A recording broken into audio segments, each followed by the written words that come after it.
Hakadosh Boker Or. We're on the Peticha of Vayakhel. What we'll try to do is we're going to try to do the Peticha of Vayakhel and then the Peticha of Pekudeh, and then we'll go to the halachot of both of them to do to have a little bit of a taste of each one. Because remember, this week is a double parasha, Vayakhel, Pekudeh. It's also a chodesh, also, by the way. So there's going to be 2 Sifrei Torah and everything. So that's also going to be very, very important. It's Parashat HaChodesh, Shabbat HaChodesh. So you read HaChodesh Hazeh Lachem, Rosh Chodeshim. So you've got 2 Sifrei Torah. The Haftarah is Haftarat HaChodesh, 100%. It says the introduction. So Moshe Rabbeinu commanded, and he spread out the word in the camp, saying, remember, Vayaviru la'avor is to go in front of her, to pass over. Okay, so he comes and he put out the word. What exactly did he put out of the word? He comes and he spread the word. Do you know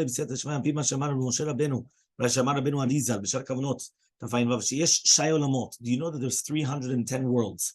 This is actually learned, if you remember, in Pirkei Avot, in the ethics of our fathers. We learned that there's 310 worlds. You have 207 worlds on the right side, just like the numerical value of Or.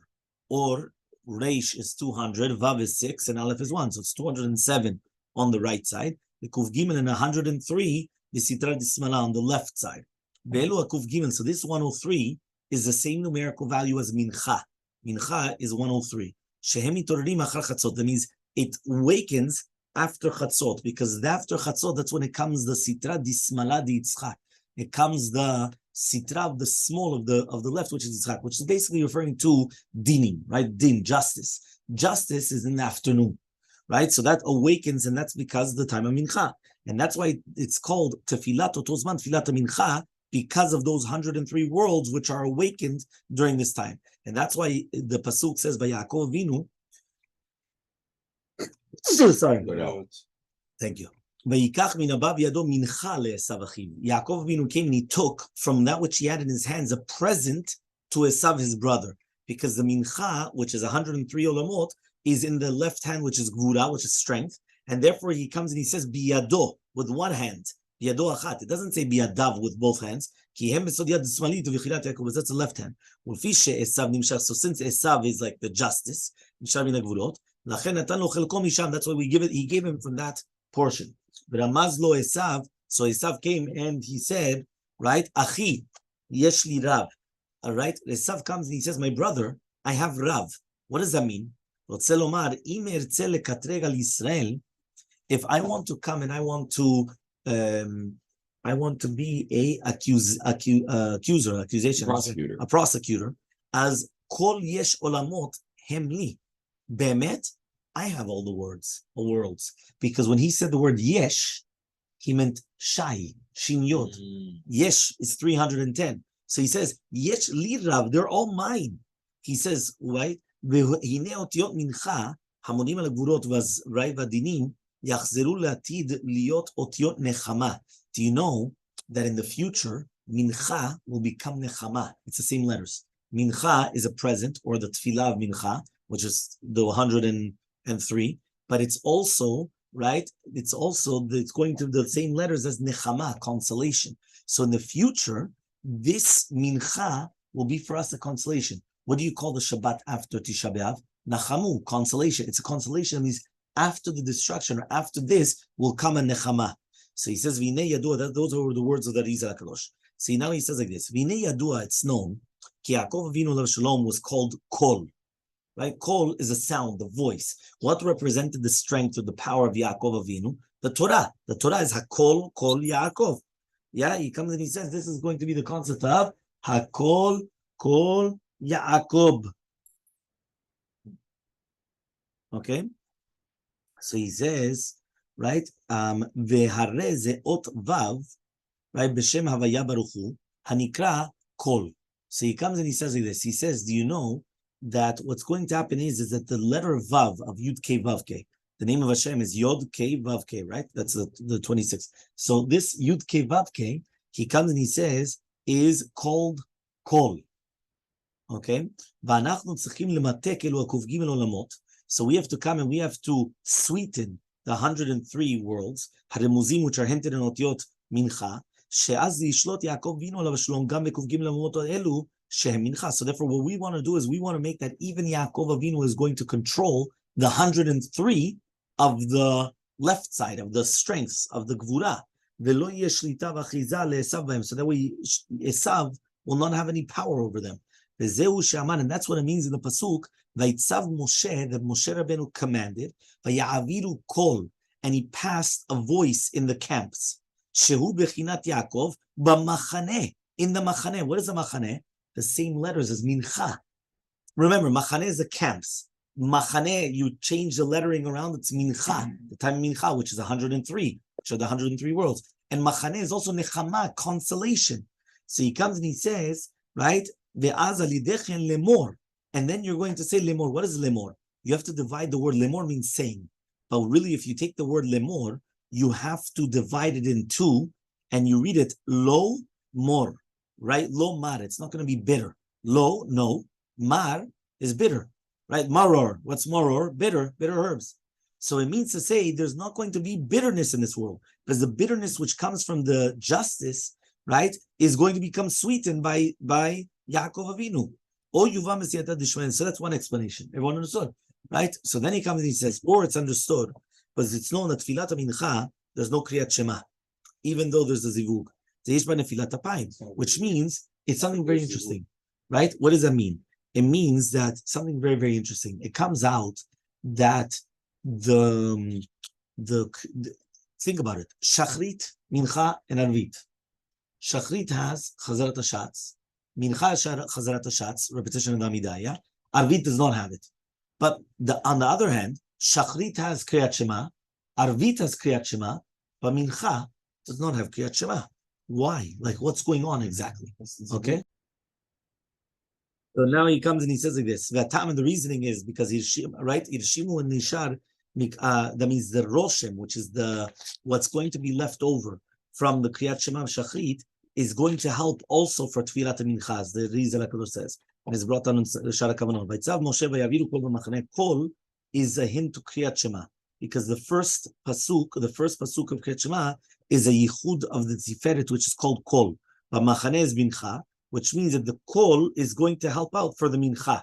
Meaning Kriyat Shema of the Shachrit is going to help for mincha. That's why you don't have to do it again. And that's why it says lemor, you don't have to do any other melacha. Because if you're going to split up melacha into two, it becomes maleh ko. Because the pasuk rishon of Shema Yisrael has 25 letters, right? It's 25 letters of designating God, right? There's a whole thing of ko amar Hashem. This is what Hashem says. Ko is kafhei kislev, 25th of kislev. Ko is a very powerful concept. So there's 25, right? Exactly. That you give. There's the whole things of, so because of that, the ko here is what he's trying to say is that there's 25 letters of the first pasuk of Kriyat Shema, which that's where we're designating the name of God.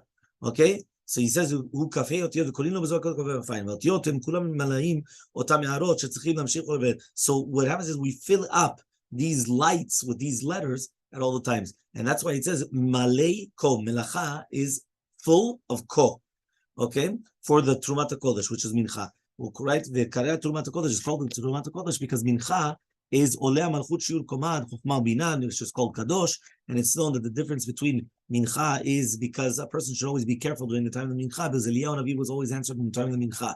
So then the hint is because during the time of the mincha, it's Trumat HaKodesh. It's Truma that it comes in a place of called Kodesh. Okay. So just to explain to you the way that the Ben Ish Chai works, now that we spoke about that we connected Parashat Vayakhel to Mincha, because the truth is, it was not written anything about Mincha in Parashat Vayakhel. It was written that Moshe Rabbeinu commanded and he passed the word in the tent, in the camps, which is Machane, right? But since we connected Machane to Mincha, everything had to do with the same thing. So now this entire Parashat Vayakhel is talking about the halachot of Mincha. So that's the way the Ben Ish Chai always does it. He gives an introduction of the parasha, how he connects it, whether it's al pi Kabbalah or al pi Pshat or any type, he connects it to the halachot that he's going to speak about, and then he speaks about the halachot. So halacha number 1, Amru Razal, this is very important. The rabbi said, a person should always be careful during the time of mincha, because Eliyahu Navi was also only answered during the time of mincha. You have to be careful not to say without a chazarat hashatz. Unless a person, meaning you always have to do the repetition unless it's mamash like a time of pressing need or your force majeure, basically. Okay, so he says that so just like in shachrit, the way that you pray is that you should put your two hands together, right? That right hand on top of the left hand, right? You put it on your heart, you close your eyes, and then you're going to pray. Okay, that's the way of a servant praying to his master. Okay, that's brought down in Shulchan Aruch also, not just Ben Ish Chai. הלכה ב' אף על פי שמציעים שהכוונו מפורש רבנו אריזל, הנזהר שלו יתפלל מנחה לסמוך בשקיעת החמה. Even though we saw that it's brought down in the Arizal HaKadosh that he only used to pray mamash close to Shekiah, close to sunset, just like it says, Yirau Chaim Shamesh, you should see HaKadosh Baruch Hu with the sun, meaning whether it's the setting of the sun or coming up of the sun, that's the concept of Netz, also in the morning. They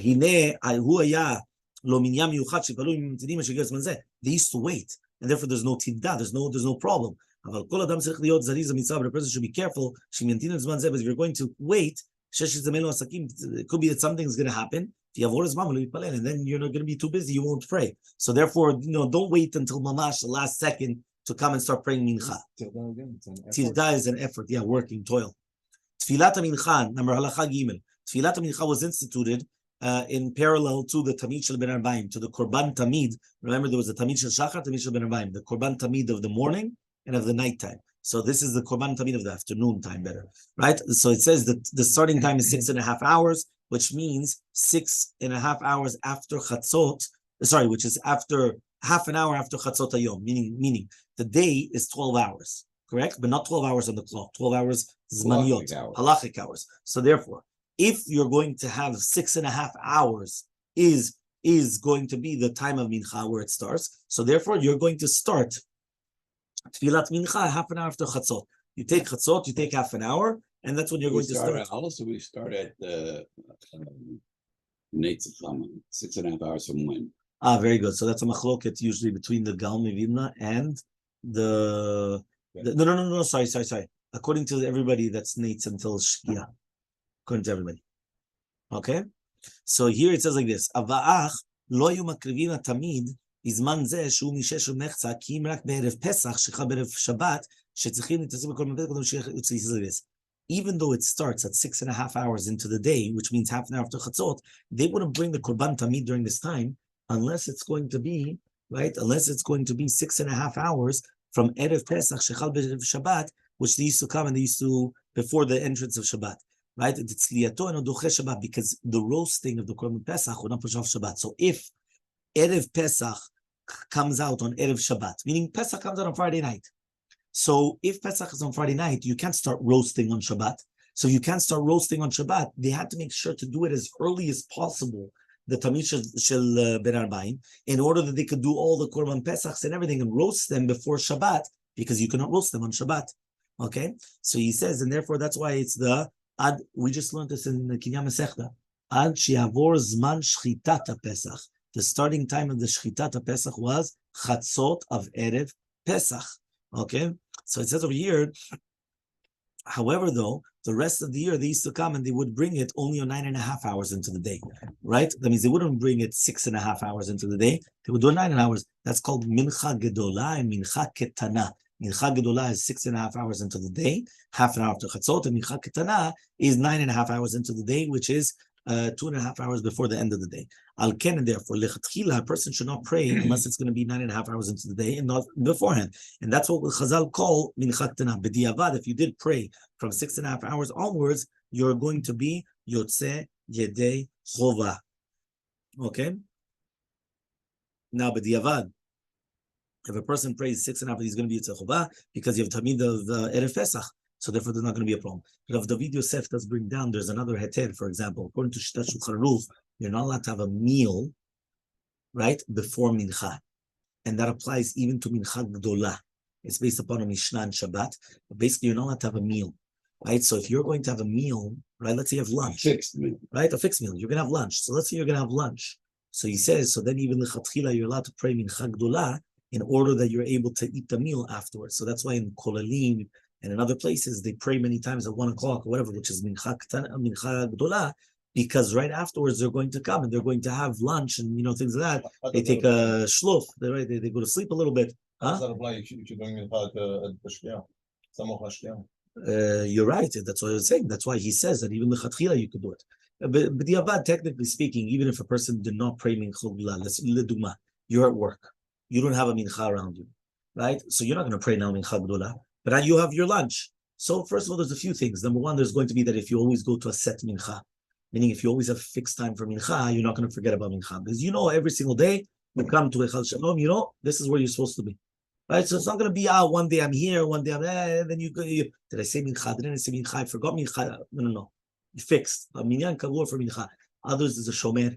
Shomer is like a guard. So how do you do a shomer? Whether it's going to be sometimes an alarm clock. You tell your wife, remind me about mincha, whatever. You understand? There's a shomer. So there's a few different ways of getting out of that. Okay. Dalet. Shaot elu, these hours that we spoke about, whether it's going to be the 6.5 or the 9.5, are called shaot zmaniyot, halachic hours. We're going to go according to the day, whether it's going to be longer or short. We're going to divide the day into 12 portions, and every single time that the rabbis came and they gave us shaot zmaniyot, some people say that we do it from the alot shachar, from dawn until dusk, and some people say that we do it from sunrise to sunset. Sfaradi shona ikar, we go basically from dawn until dusk, because that's a shulchan aruch basically. Okay. That we are going to suspect lechumna. So we always do from Muda Shachar until Tzedek Kochavim. Vechen minhag pashut po irenu bagdal l'shem Muda Shachar Tzedek Kochavim, because it's right choshvim Tzedek Kochavim shlish shah achar kriyat hamergav bizu, and that's what also I received also from my father and my grandfather, Rabbi Moshe Hayim Zilha. Fine. So therefore, it's going to go from dawn. You go 6.5 hours later, and then that's what you're going to do. Yizahel lifrosh schar schei biyomo kodem tfilat mincha. Right, Halacha Hey says that you should be very careful to pay all your workers before Tfilat Mincha. The Marachav Rabbi Chaim Vital actually brought down the reason. You're not obligated to until 6 o'clock. Very good. It says here, he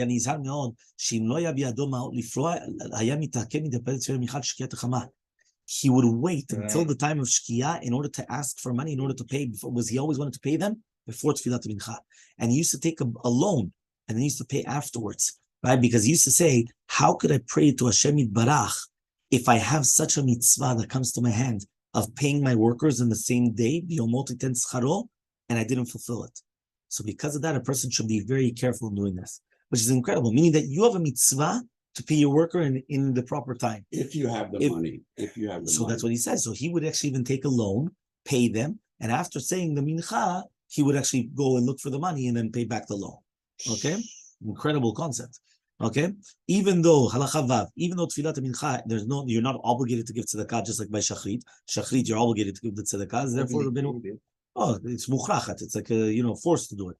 He says im kozeh Rabbeinu Arizal noeg latet tzedakah gam mincha kozeh. He had the minhag of giving it also by mincha. They don't tell shalosh prutot. He used to give the 3 coins, just like he used to do in shachrit, which means he used to give it in the hands of the gabai or the poor person. The 2 of them together, 2 coins together, and then afterwards the 3rd coin together. Just like why 3 coins? That was a pia Kabbalah, right? Like bakol mikol kol 3 times. So it's 3. There's 3 coins. You give 2 and then 1, right? Just like the way they do it with bakol of Vayvarech David. So he says it's explained in the Shar Kavanot. Again, it's all pia Kabbalah. It's all Kabbalistic. But it's fitting for everyone to do it. Right? He says you're fortunate is the person that is going to pray mincha. The tefillin that are called shimusha rabbah. Shimusha rabbah, special type of tefillin. Rabbeinu Arizal was always careful on them. So he used to be very careful during the month of Elul and Yamin Noraim to pray with shimusha rabbah, his father, the father of the Ben Ishchai. So he's a chelet tova ba'olam hazeh v'minba. If somebody that's going to be nohed like this should be very careful. Don't have tefillin after shkiat hachama.